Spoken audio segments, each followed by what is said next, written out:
নমস্কাৰ। এই মুহূৰ্তত অসমৰ প্ৰত্যেকগৰাকী জনতালৈ দিব ওলাইছোঁ ডাঙৰ খবৰ।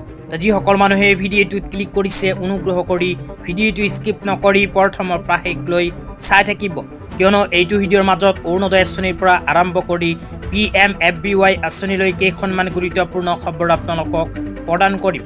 অনুগ্ৰহ কৰি ভিডিঅ'টোত ক্লিক কৰিছে যদি ভিডিঅ'টো স্কিপ নকৰি প্ৰথমৰ পৰা শেষলৈ চাই থাকিব। লগতে মোৰ চেনেলত নতুন হলে প্লিজ চেনেলটো সাবস্ক্ৰাইব কৰি মোৰ লগত থাকিব আৰু ভিডিঅ'টো ভাল লাগিলে অনুগ্ৰহ কৰি শ্বেয়াৰ কৰি দিব। তো বলক ভিডিঅ'টো আৰম্ভ কৰি আজি প্ৰথমটো গুৰুত্বপূৰ্ণ খবৰৰ বিষয়ে বিস্তাৰিত জানি লওক। আজি প্ৰথমটো গুৰুত্বপূৰ্ণ খবৰ হ'ল অৰুণোদয় আঁচনিলৈ। তো যিসকল মহিলাৰ নাম অৰুণোদয় আঁচনিত অন্তৰ্ভুক্ত হৈ আছে সেই সকলো মহিলাৰ বাবে আহি গ'ল গুৰুত্বপূৰ্ণ খবৰ। অৰুণোদয় আঁচনিৰ হিতাধিকাৰীসকলে লাভ কৰিব একেলগে ৯,০০০কৈ টকা। তো ৯,০০০কৈ টকা প্ৰদানক লৈ এখন নতুন আপডেট ইতিমধ্যে আমাৰ হাতত আহি পৰিছে। কি আপডেট আহিছে আপোনালোকক বিতংভাৱে পঢ়ি শুনাই দিছোঁ, অনুগ্ৰহ কৰি ভিডিঅ'টো চাই থাকিব। তো আপোনালোকে মোবাইল স্ক্ৰীণত চাব পাৰিছে অৰুণোদয় আঁচনিলৈ CMO আছামৰ ফালৰ পৰা এনেকৈ এখন আপডেট প্ৰদান কৰিছে।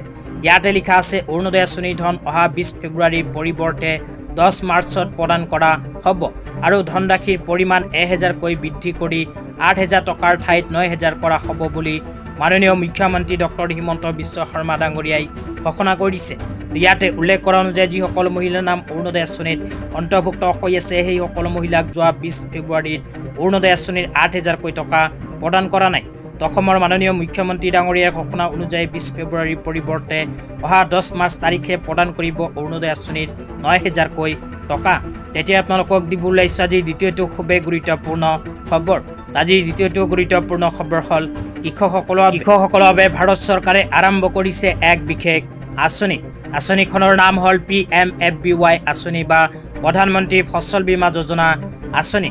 এইখন আঁচনিৰ জৰিয়তে যিসকলে কৃষকে খেতি বাতি কৰে, খেতি বাতি কৰাৰ পিছত কৃষকজনৰ খেতিৰ দ্বাৰা যদি কোনো প্ৰাকৃতিক দুৰ্যোগৰ ফলত ক্ষতি হয় বা পোক পৰুৱাৰ ফলত ক্ষতি হয় তেন্তে এইখন আঁচনিৰ জৰিয়তে ভাৰত চৰকাৰে প্ৰদান কৰিব আৰ্থিক সাহায্য। তো আপোনালোকে যদি খেতি বাতি কৰে তেন্তে অতি শীঘ্ৰে প্ৰধানমন্ত্ৰী ফচল বীমা যোজনা আঁচনিত কৰি লওক আবেদন। তো এইখন আঁচনিত আবেদন কৰিলে আপোনালোকৰ খেতিৰ দ্বাৰা যদি কোনো প্ৰাকৃতিক দুৰ্যোগৰ ফলত ক্ষতি হয় তেন্তে ক্ষতিপূৰণ এইখন আঁচনিৰ জৰিয়তে আপোনালোকে লাভ কৰিব। তো যিসকল মানুহে আঁচনিখনত আবেদন কৰিব বিচাৰে অনুগ্ৰহ কৰি নিজৰ জিলা কৃষি বিষয়াৰ কাৰ্যালয়ত গৈ যোগাযোগ কৰিব। আজি ইমানেই। ভিডিঅ'টো চাই কেনে পালে নিশ্চয় কমেণ্ট বক্সত কমেণ্ট কৰি জনাই দিব।